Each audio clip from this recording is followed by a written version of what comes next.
I'm Tony, and today we are going to take our piece of like this and we're going to turn it into a three-dimensional D4 that you can use or put out, use as an ornament for a tree or something else. You can put a little thing up here. Yeah, it's whatever you want to do, whatever you want to do it. If you do not have this pattern and you would like this pattern to make your own three-dimensional D4, it can be found on my website and the link is down below. So let's get to it.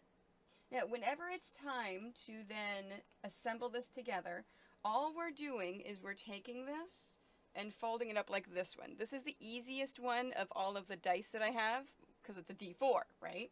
So what we're going to do is I'm actually going to start right here and I'm going to work my way up through here. So the first thing that you notice is you see how I've got some of those edges that are popping out? So I'm going to take those edges and I'm going to peel them away a little bit. We're not taking the papers out. The papers are actually going to make it a little bit more sturdy. But we can take these and we can pull them away just on the ends right here, just so that we've got that. So if I fold this, I'm going to use my scissors to tuck. Oh, better yet, use the tweezers to tuck in. Then whenever we sew that together, we can make sure that they're all in there.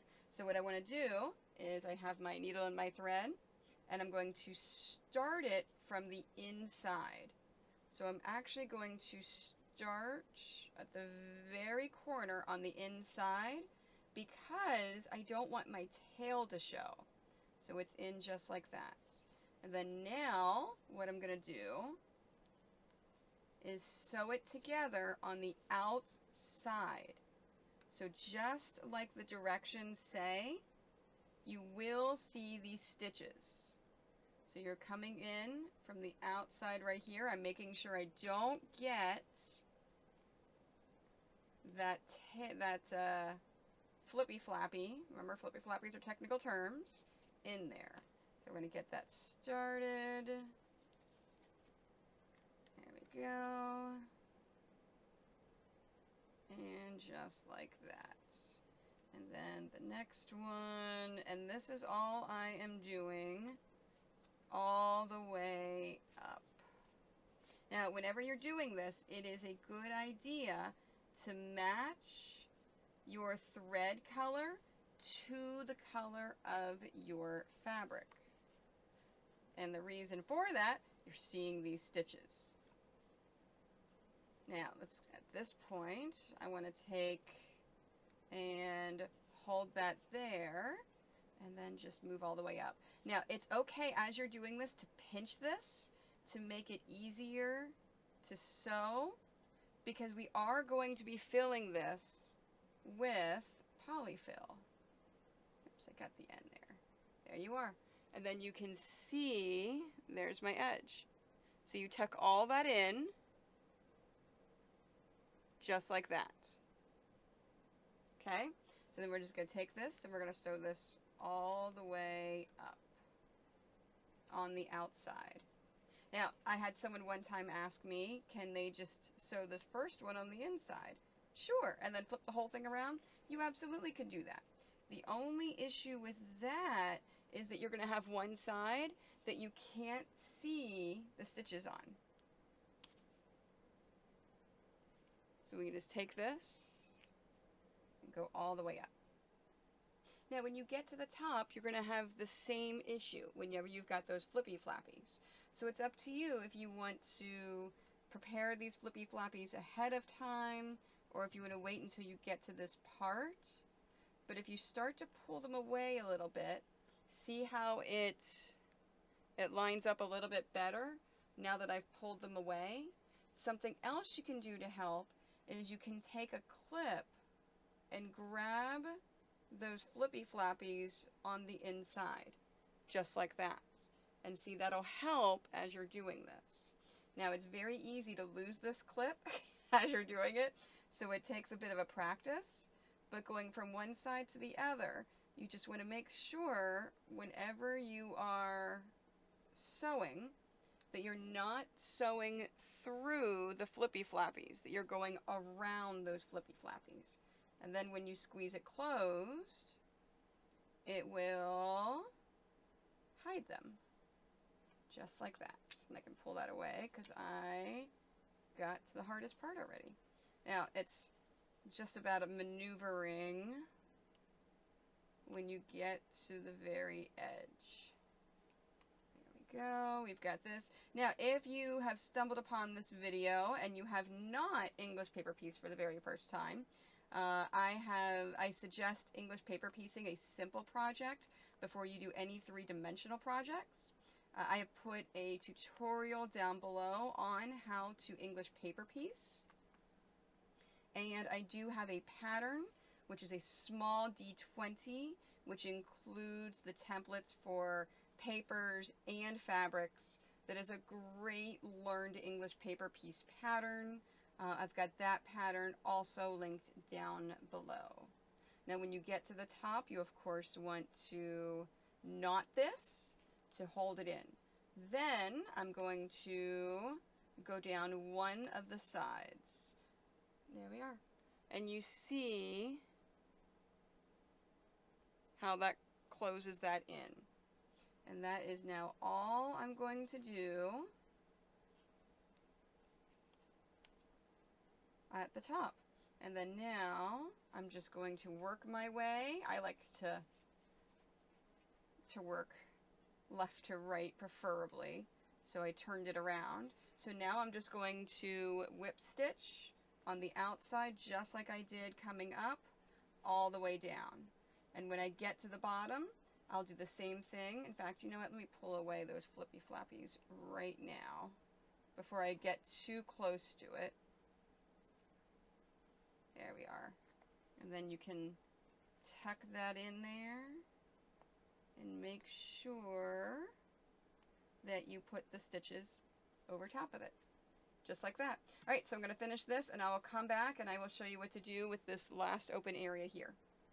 Now, when we get to this part here, I had to put my knot on the outside, so I've got this string. It's up to you if you want to keep it for some reason or trim it. Just make sure when you trim it, you don't do it too closely, that you do leave a little bit of a piece of thread. And that's perfectly fine. Again, it matches the colors, so you see how I've got that thread on the outside? So it blends in. Now we have this one open spot right here, right? I said I would show you what to do with this. That's where you grab your polyfill. You take your polyfill and you stuff it. Now, before you stuff it, make sure that you've taken your tweezers and you've opened up your seams. I think I've already done that one. Let's just make sure that that's away and that's away. Oops. There's one here.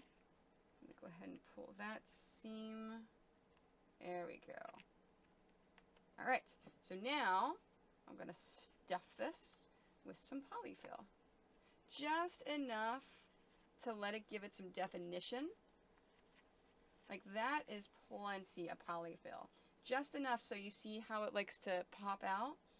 Then we're going to start sewing all the way down. So we're going to do the same thing that we did before and start it here by going underneath because we don't want that tail hanging out. So I'm going to go, oops, and I lost it. So we're going to go underneath and out, and then tuck these in, tuck that in. I'm going to skim that right there. Let me pull that away before I go into the next one because I have to make sure that I skim it so that I don't hit those flippy flappies. There we go. Now, this is the hardest part of the three-dimensional things, is closing it up without any flippy flappies showing. It's a little easier because it's puffed out, so I don't have to worry about pinching it in order to close it. If it's more comfortable for you to take your clip and put it on the end, just like that. It's not going to stay as well because it's puffed open with the polyfill, but it could make it easier for you if you want. So now I just need to sew this all the way down.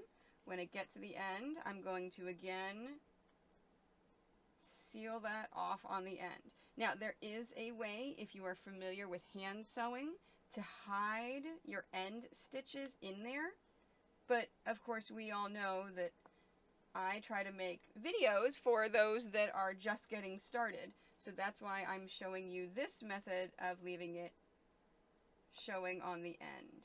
But feel free, if you know how to hide any of your stitches, feel free to do that. It is not a problem at all. And there's our D4. Alright, let's give it a whirl. Hey, that's a 2!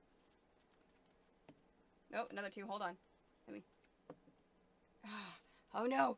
Did I make an unbalanced one? Oh, 4! I got a 4! There we go, I got a 4.